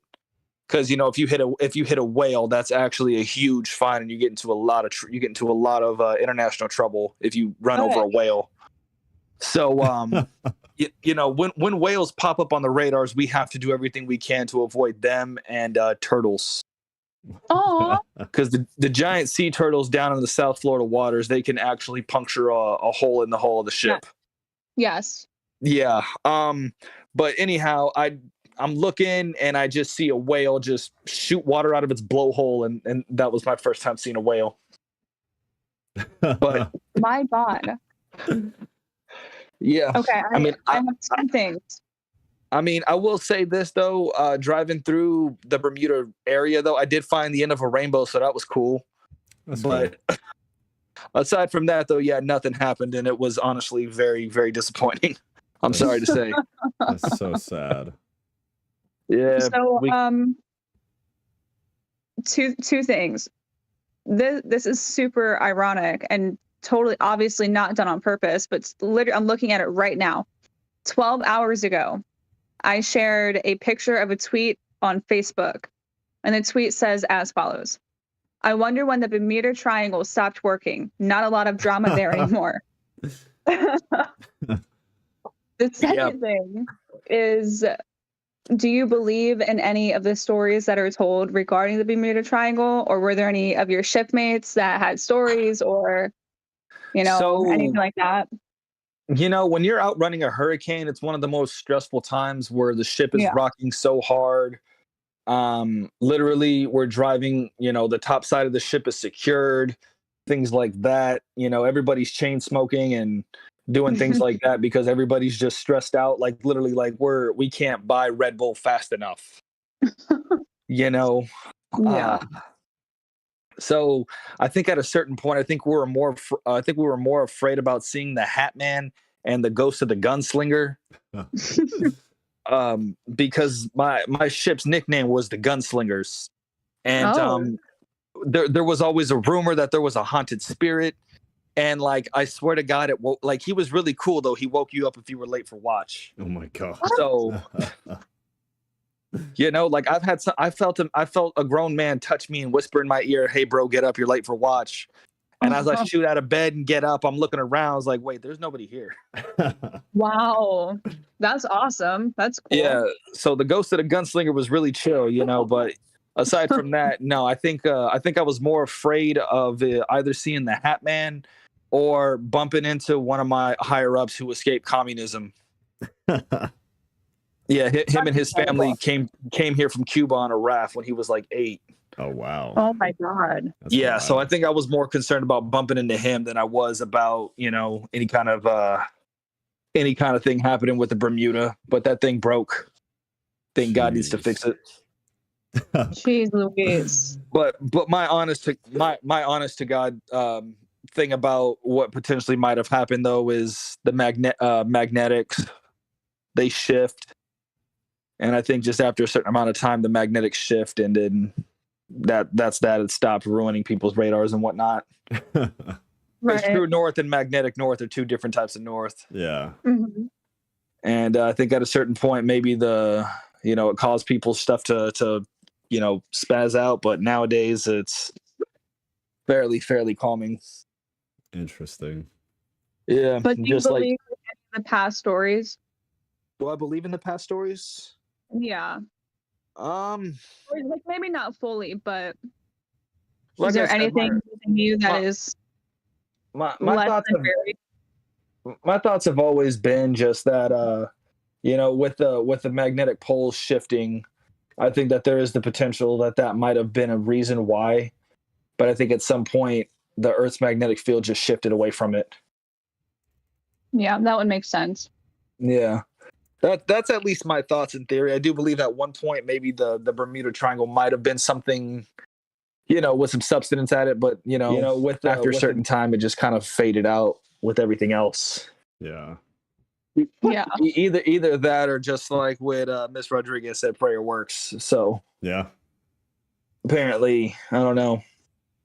Well, I think maybe now it moved. Maybe it moved. Maybe it's that 80 is the miles thing. west or something. Maybe I don't know. I don't want to get hopeful. It's not something to be hopeful about, but I mean, you know what? I'm Though, just disappointed.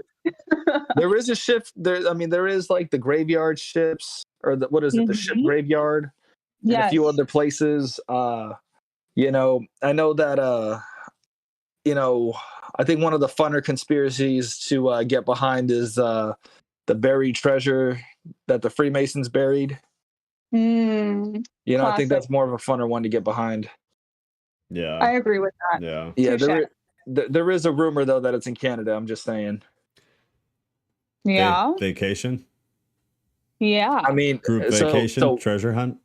Real quick, I do want to say though that it's allegedly was buried in a place where underwater caves are only accessible during low tide. Oh God. So if you get lost in the caves, then You're done.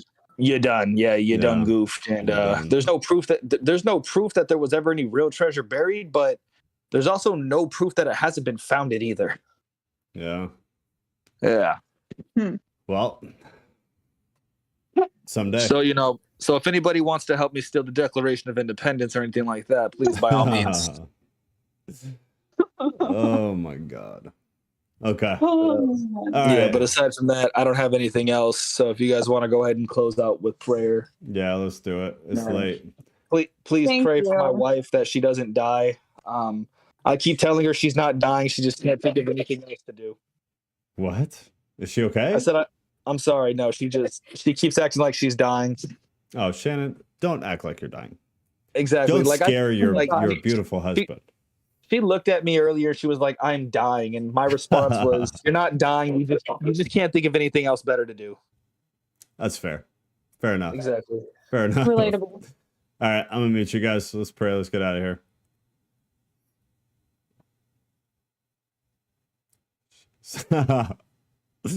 Mystic, I love the quote. There are a lot of good quotes. We need to make a thread and compile all the good quotes from these streams, so we have them from now until forever. Amen.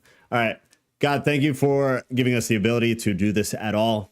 It's honestly a very amazing thing that no matter where we live, no matter where we are, no matter really our status or occupation or where we're at in life, we have this wild ability to gather together, to do church, to have these conversations, and specifically on nights like tonight, that we can have people who don't necessarily agree on everything be in one place, have a deep intellectual, serious and meaningful conversation about something that matters. This issue is important, but the issue really stems out into a bunch of different issues that our country is dealing with, that the world is dealing with, and that individuals on an individual level are all dealing with. So it's really amazing that we're able to do this. I feel very grateful for all of the people who are here and the people that continue to join, and that this is continuing to grow slowly but surely. We seem to be attracting just amazing people that are adding such phenomenal value to what we're doing and to these conversations. And I really, really appreciate that. I'm very grateful for everybody here. God, we want to pray for culture. We want to pray for society. We want to pray for families in general. We talked about tonight that morality takes root in the family and then stems from there into cities, into states, into countries. We need strong families. We need strong moms. We need strong dads. We need strong kids. And then we need them to be so strong that they can go out into the world and continue to perpetuate your morality. Your morality is objective. It's never changing. It's very static. It is timeless. I pray that our country can move back towards some variation of a timeless morality, even if it's not perfect, something that is better than what we have right now. I pray that everybody in this group gains more confidence in taking what we all learn together, what we're all doing here together, out into their daily life, out into social media when they're on there, and out just into the general world. Be kind to people. Teach somebody something. Have a deep conversation like this with somebody else. More than anything, I pray that this group, over other people, over other groups, over our culture, that this group has the ability to do what we're doing tonight, where no matter whether we agree or disagree with somebody, that we can have a respectful, coherent conversation with them, because that is not what we're seeing within our culture or our country. We're seeing fighting, we're seeing arguments, we're seeing illogical speaking to one another, we're seeing anger. Let that die. Let people here take this good-spirited need for conversation about these issues out into the world, out into their family, and let it roll from there. I pray this all in Jesus' name. Also, please let Shannon not die, because we love Shannon. Amen. All right, y'all. I put